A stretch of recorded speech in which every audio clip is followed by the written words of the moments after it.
California, Colorado, Connecticut, Delaware, Florida, Georgia, Hawaii, Idaho, Illinois. I've met all these people, by the way. Illinois, Indiana, Iowa, Kansas, Kentucky, Louisiana, Maine, Maryland, Massachusetts, Michigan, Minnesota, Mississippi, Missouri, Montana, Oregon. Where are you from? I know all these people. I know all these people. I worked with them for 11 days.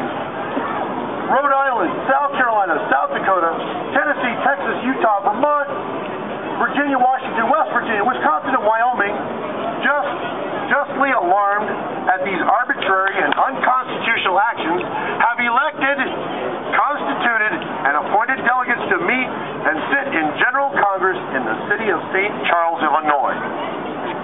Whereupon these delegates, as duly elected representatives of the several states, have gathered in defense of divine justice, liberty, and the principles of limited government, and we stand in clear recognition of the supreme law of the land, the Constitution of the United States of America.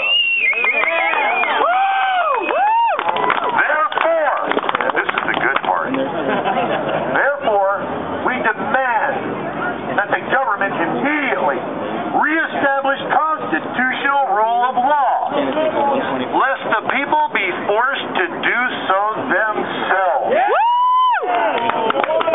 And we hereby serve notice that in defense of freedom and liberty, there shall be no compromise to which we shall ever yield.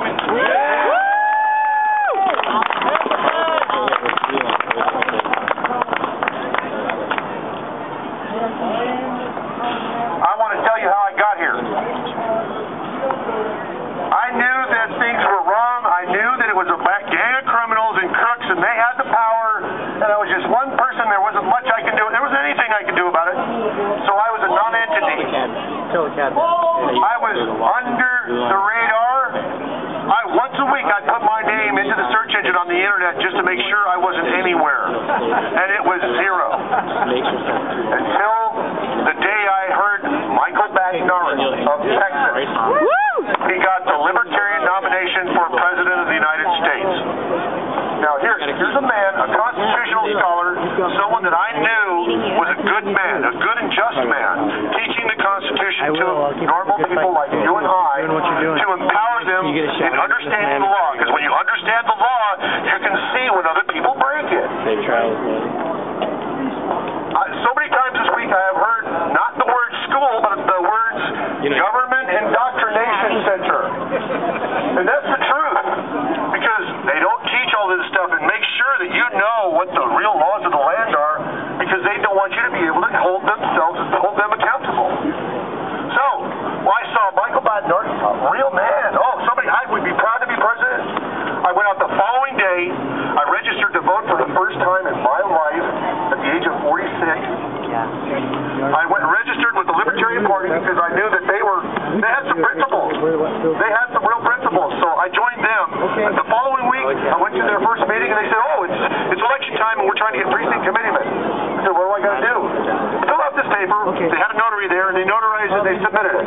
I went to the polls. I looked at the ballot. Oh, look, my name is on the ballot. I checked it. I went home. Next day, I looked at the results. I was elected precinct committeeman with one vote. The following week was the Arizona State Convention where they choose their state officers. Now, by this time, people had seen me, had talked to me, had known me a little bit. When I got there, they said, this guy here, wow, you know what?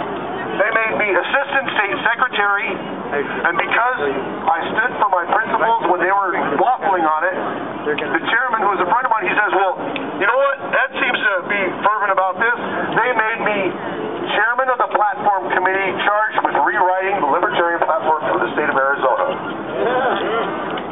Think about that. When you write a platform for a party, you state what the party stands for. You know what?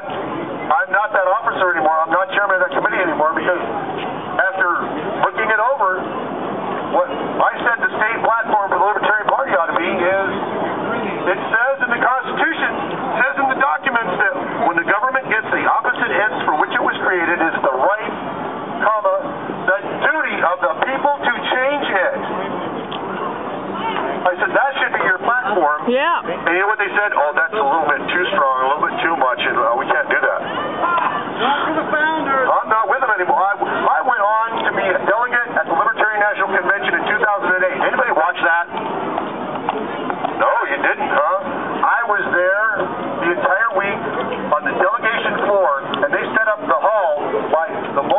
state given gets the front row.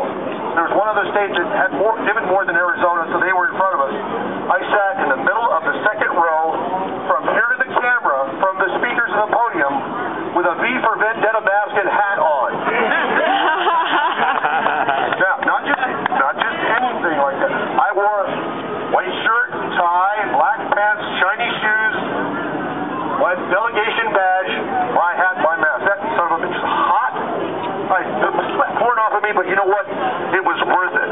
On Saturday, when they selected the presidential nominee and all that, they had 8 hours on C-SPAN. Oh man, 8 hours on C-SPAN. They couldn't keep up with me. Well, in between some of the voting, I saw that they had left the camera on. Somebody walked by talking. Oh, the mic's on too. Cool. Walked by. The camera's over there. I walked by, and when I got past the camera, I turned and I said, "Either you take care of it now, or I will take care of it later." Okay. They're telling me, get going. I'm telling you right now, this is the Articles of Freedom. We're going to get it up on the web as soon as possible. We're going to disseminate it to everybody. Read it, and if you agree with it, sign it, okay? Because we need as many people to sign this. I was on a committee where we actually sent instructions to the president, their boss, the Congress, said, you better tell him to do his job. If not, you got to impeach him. We got instructions to the state saying, watch them because they're supposed to do this. And instructions to all you people saying, light